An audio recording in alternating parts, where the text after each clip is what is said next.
A non-nationals are defined as a person who has not been recognized as having effective links to the country where he or she is resided.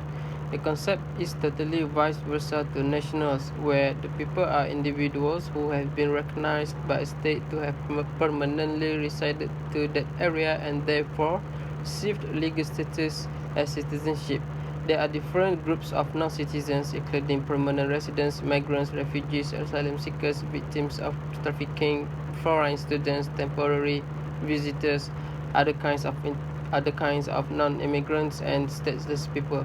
The actual subject for this matter is that non-nationals should have freedom from arbitrary killing, inhuman treatment, slavery, arbitrary arrest, unfair trial, invasions of privacy, refoulement, forced labor, child labor, and violations of humanitarian law. Despite non-nationals also have the right to fulfill their rights, matters relating to get married, protection as minors, peaceful association and assembly, equality, freedom of religion and belief, social, cultural, and economic rights, labor rights, and consular protection. While all human beings are entitled to equality in dignity and rights, states may narrowly draw distinctions between citizens and non-citizens with respect for political rights explicitly guaranteed to citizens and freedom of movement.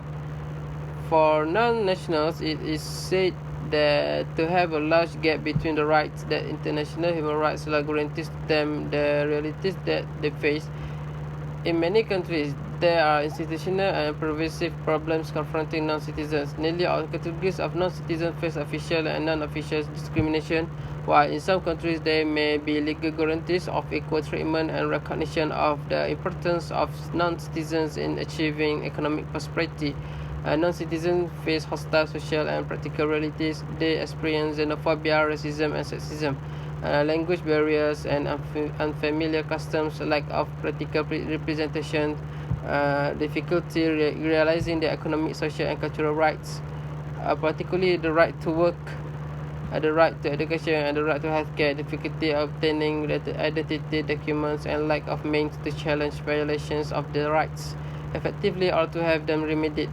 The rights of non-nationals are the main subject matter provided by the UN High Commissioner for Human Rights. At present, this becomes the relevant resource that highlights all the diverse sources of international law that fulfill the standards on protecting the rights of non-nationals. According to the scope of international human rights law in basis to the fundamental rights for non-nationals asserted that all persons by virtue of their essential humanity should enjoy all human rights without discrimination. Thus, it mainly discourses about the fundamental rights and freedoms, rights to life, liberty and security of the person, protection from refoulement, liberty of movement and the right to enter one's own country, protection from arbitrary expulsion, freedom of thought and conscience, protection from arbitrary interference with privacy, family family, home or correspondence.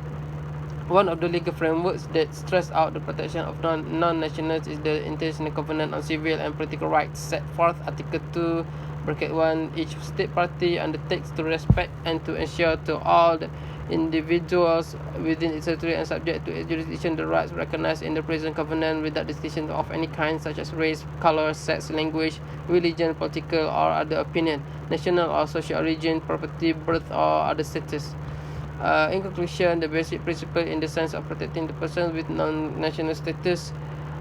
can be directly found in the legal frameworks provided. Some of the relevant frameworks that fulfill the principles of international protection of non-nationals are, for instance, the International Convention of the Elimination of All Forms of Racial Discrimination, ICED, International Covenant on Civil and Political Rights, ICCPR, International Covenant on Economic, Social and Cultural Rights, ICESCR, and all of the provisions